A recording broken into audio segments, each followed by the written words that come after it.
dejado por delante las certezas y ha teñido de oscuridad los horizontes. Allí donde había luz hay sombra, allí donde había calma hay desasosiego, allí donde había seguridad hay incertidumbre y angustia, y lo que es peor, allí donde había despilfarro comienza a aparecer el hambre, una realidad en estos momentos que hay que evitar. La situación de un parado temporal puede ser más o menos incómoda. La situación de un parado sin prestaciones es angustiosa y deprimente. La situación de un parado sin esperanza es sencillamente destructiva.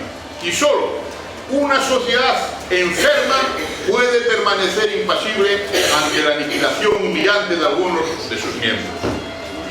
Es algo radicalmente inhumano. Por ello tenemos que hablar con suma claridad. Es muy difícil, por no decir imposible, que la nueva política pueda brotar de las madrigueras en las que siguen atrincheradas las comadrejas de la vieja política. El milagro del arrepentimiento y la redención por las buenas obras siempre es posible, pero será eso, un milagro, una excepción. La nueva política precisa de nuevos políticos y, si fuera necesario, de nuevos partidos.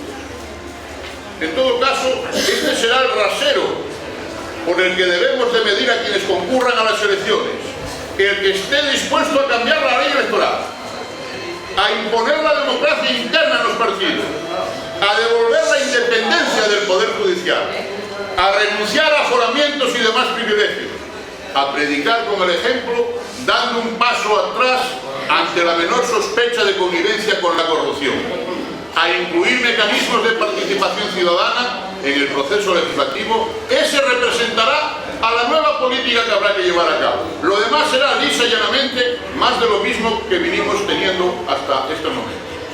Perdón. ¿Sería posible que la gente pudiera entrar, les dejen entrar para cerrar la puerta? Que es que la música molesta mucho.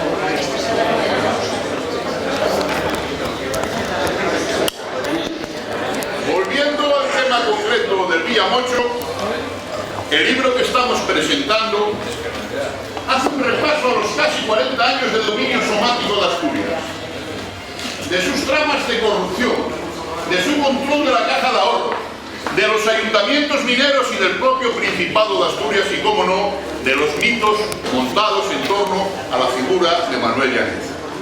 40 años bajo las órdenes del Virreinato de Villa, que acaban cuando el líder minero abandona la Secretaría General del Sindicato entre lágrimas, poco tiempo antes de que se hiciese público que había regularizado unos 4 millones de euros en amnistía fiscal del gobierno del PP.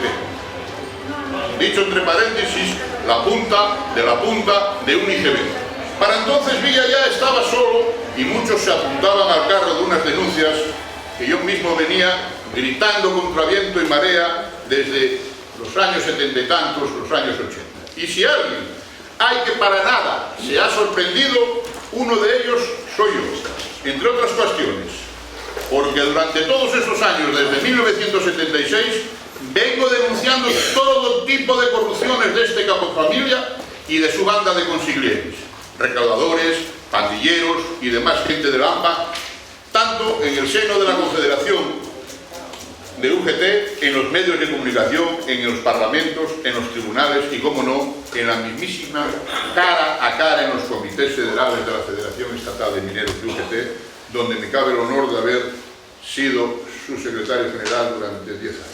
Sin embargo, durante este tiempo siempre se ha venido vendiendo a través de los voceros somáticos en los distintos medios de comunicación un inexistente enfrentamiento personal entre Saavedra Villa o Villa Saavedra, con el fin de ocultar el verdadero problema que subyacía en el fondo: prestarse al juego de la burguesía española de acabar con la minería del carbón a través de sus títeres del bipartidismo, PSOE, unos primero y ahora otros, primero con el gobierno de Felipe González, desde aquellas declaraciones nefastas del 16 de febrero de 1983, cuando dijo que Asturias tenía que caminar hacia otra civilización y que a Unosa le quedaban carbón para 17 años, más o menos.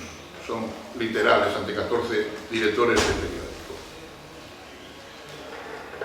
Y la otra posición que era el sector carbonero y sus comarcas mineras. Esa era la cuestión y no otra, para lo cual habíamos elaborado desde la Federación Estatal de Mineros todo un exhaustivo y detallado programa para la definición de una política minera al servicio de España, desde la investigación de nuestros recursos hasta la transformación de los mismos en energía, pasando por una explotación racional y humana de los mismos.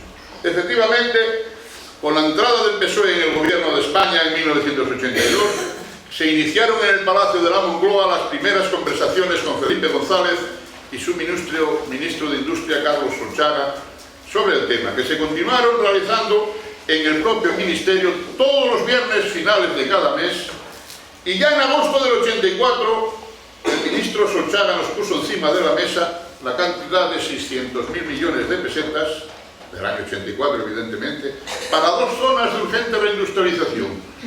La mitad del dinero para el Azur de Mieres